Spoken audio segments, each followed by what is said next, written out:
Have you ever whined or complained when somebody asks you to do something that they think is important, but you don't?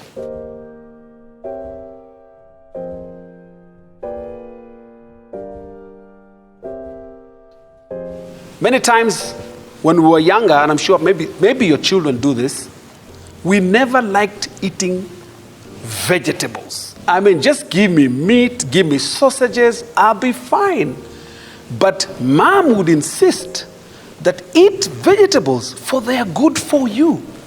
Now that I'm 50-something years old, I realize I want to eat vegetables more than meat.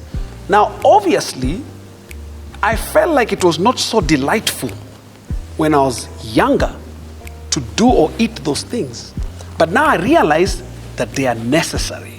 So many times, when doing the will of God, God will tell you to do something that is in His will that might not necessarily resonate with you, like so excitedly to do it. The psalmist says in Psalms 40, verse 8, I delight to do your will, O God. Yeah, your law is written in my heart. I want to say to you that we should do the will of God always, even if we don't find delight in it. There are times when my wife has told me, hey, it's time to fix the house. It's time to fix the toilet. It's time to paint the house.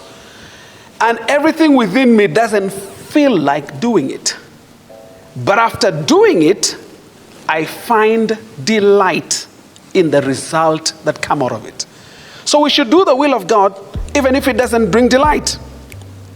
Something inside of you against your will feels like the better judgment is to obey that which is in the will of God.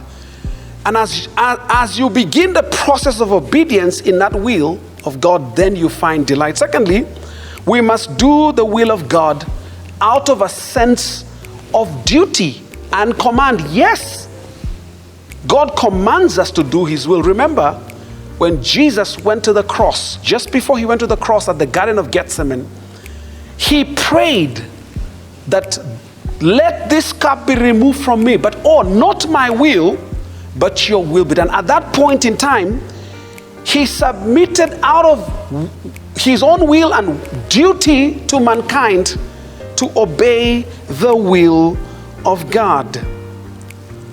I want to encourage you that when God says do, when you do it with a heart of abandonment or the heart of resignation, whenever you resign yourself and say, you know what, I have reached the end of myself. The only person who can help me now is God. Whenever you get to the end of yourself, that is the point at which God takes over. So we do the will of God and we resign ourselves to the will of God and let Him have His way.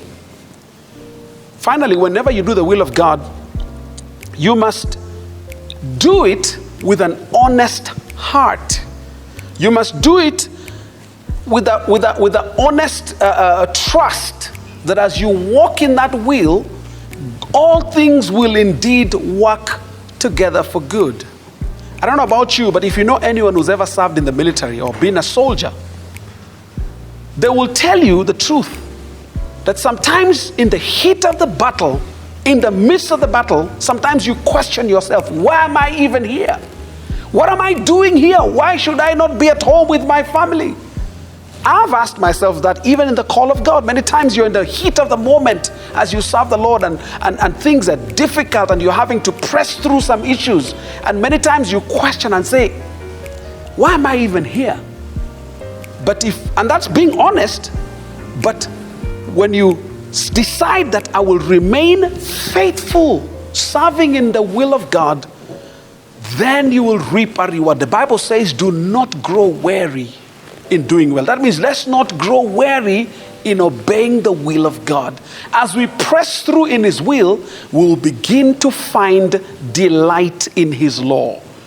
When the law is given to you at first, Your flesh doesn't want to agree with it. Your flesh is not in submission to it. But as you begin to obey the will of God and live according to his laws, is when you realize the joy of obedience. That's why the psalmist can say, I delight to do your will, O Lord. Your law is written in my heart. And so I want to challenge you this week to find delight in doing the will of God. May you have a fantastic day.